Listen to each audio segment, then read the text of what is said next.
പയ്യന്നൂരിലെ fund വിവാദത്തിൽ കണക്കുകൾ വെളിപ്പെടുത്താൻ തയ്യാറാകാതെ ഉരുണ്ടുകളിച്ച് CPM. പാർട്ടി കുടുംബ യോഗങ്ങളിൽ വരവും ചെലവും വിശദീകരിക്കുമെന്ന് പറഞ്ഞ കെ രാഗേഷ് പിരിച്ചുപണത്തിന്റെ കാര്യത്തിൽ വ്യക്തത വരുത്തിയിട്ടില്ല.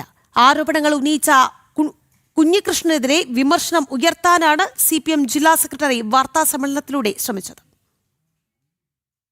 പയ്യന്നൂരിലെ ഫണ്ട് വിവാദവുമായി ബന്ധപ്പെട്ട കണക്കുകൾ വിശദീകരിക്കാൻ വീണ്ടും CPM നേതൃത്വം തയ്യാറായില്ല. ഇന്ന് വിളിച്ചു ചേർത്ത വാർത്താസമ്മേളനത്തിൽ കണക്കുകൾ ബോധിപ്പിക്കാൻ CPM ജില്ലാ സെക്രട്ടറി തുനിഞ്ഞതുമില്ല. മാധ്യമങ്ങൾക്ക് മുന്നിൽ കണക്ക് അവതരിപ്പിക്കില്ല എന്നും പാർട്ടി കുടുംബയോഗങ്ങളിൽ വരവും ചെലവും വിശദീകരിക്കുമെന്നുമാണ് CPM ജില്ലാ സെക്രട്ടറിയുടെ വാദം.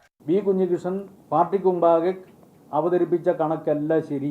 ഓഡിറ്റർമാർ അതിൻ്റെ ന്യൂനതകളും പ്രശ്നങ്ങളും അവർ ചൂണ്ടിക്കാണിച്ചിട്ടുണ്ട്. അതിൻ്റെ വരവ് ചെലവ് സംബന്ധിച്ചുള്ള വിശദമായ പരിശോധന, ഓരോ റെസീറ്റും ഓരോ വൗച്ചറും വെച്ച് പരിശോധന നടത്തും. ആ പരിശോധനയെ അടിസ്ഥാനപ്പെടുത്തിക്കൊണ്ട് ഓഡിറ്റർമാർ തയ്യാറാക്കിയ ഒരു കണക്ക്, ആ കണക്ക് പാർട്ടിക്ക് മുമ്പിൽ വന്നു. പാർട്ടിയുടെ ഏരിയ കമ്മിറ്റി അത് അംഗീകരിച്ചു. അങ്ങനെ ഒരു രൂപ പാർട്ടിക്ക് നഷ്ടപ്പെട്ടിട്ടില്ല.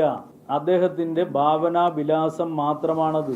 ഞാൻ പറഞ്ഞത് സാധാരണ നിലയിൽ പാർട്ടി അതിന്റെ വരവ് ചെലവ് കണക്കുകൾ പാർട്ടി കമ്മിറ്റിയിലാണ് അവതരിപ്പിച്ച് അംഗീകരിക്കാറുള്ളത്. ഞാൻ ഉപയോഗിച്ച വാക്കാണ്. സാധാരണ നിലയിൽ വരവ് ചെലവ് കണക്കുകൾ പാർട്ടി കമ്മിറ്റിയിലാണ് അവതരിപ്പിക്കാറുള്ളത്. ജനങ്ങൾ ആവശ്യപ്പെട്ട ആവശ്യമുണ്ടെങ്കിൽ ജനങ്ങൾക്ക് കൊടുക്കും.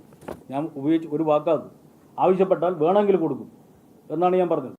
കണക്കുകളിൽ വ്യക്തത വരുത്തുന്നതിന് പകരം വി കുഞ്ഞികൃഷ്ണനെതിരെ രൂക്ഷ വിമർശനം ഉയർത്താനാണ് CPM ജില്ലാ സെക്രട്ടറി ശ്രമിച്ചത്. കുഞ്ഞികൃഷ്ണന്റെ പുസ്തക പ്രകാശന ചടങ്ങിൽ CPM വിരുദ്ധരുടെ ഒത്തുചേരലാണ് നടന്നത്. Joseph C. മാത്യുവിന്റെ ഉപദേശം CPMന് ആവശ്യമില്ലെന്നും രാഗേഷ് പറഞ്ഞു. അതേസമയം കണക്കുകളിൽ CPM വ്യക്തത വരുത്താതെ വന്നതോടെ കുഞ്ഞികൃഷ്ണൻ ഉന്നയിച്ച കാര്യങ്ങൾ ശരിയാണെന്നാണ് ഉയരുന്ന പ്രധാന ആരോപണം. ജനം, കണ്ണൂർ.